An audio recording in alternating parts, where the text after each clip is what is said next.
Agter my staan die Jacto Advanced 3000 AM24 spuit.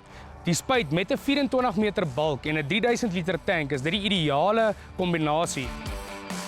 Met die behulp van 'n drukreguleerder, 'n vloeimeter en wielsensors kan jy die hoeveelheid liter per hektaar wat jy neersit dieselfde hou, maak nie saak wat se spoed jy ry nie.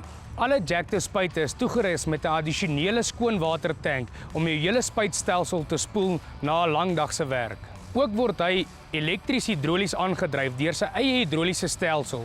Wat dit beteken, jy het geen addisionele hidroliese koppelings van die trekker af nodig nie, maar jy gebruik slegs die Jacto spuit se hidroliese stelsel. Ook is hy toegerus met 'n menger waar jy jou chemikalie by die kant kan ingooi om dit te vergemaklik vir die boer en hy vat dit direk na die tank toe. Dit wat julle hier sal sien is die Jacto Uniport 4530 selfaangedrewe spuit met 'n 4.500 liter tank, 36 meter bulk. Dit wat hierdie spuit uniek maak, is wat hulle noem 'n smart hydrostatic, waar hy teen 'n optimale 1600 revolusies sal werk.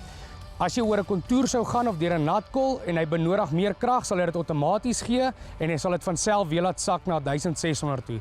Dit veroorsaak dat jy 'n langer engine leeftyd het as ook baie besparing het op jou brandstof. As ook doen die Uniport reeks nou al vir meer as 10 jaar nozzle vir nozzle shut-off, waar elke nozzle dien as 'n seksie in plaas van 'n 4 tot 'n 5 meter seksie wat apart sal afsit. Ook is hierdie spuit toegerus met 'n outomatiese skoonmaakstelsel waar jy die hele stelsel kan spoel sonder om aan jou chemikalie aan die tank te raak.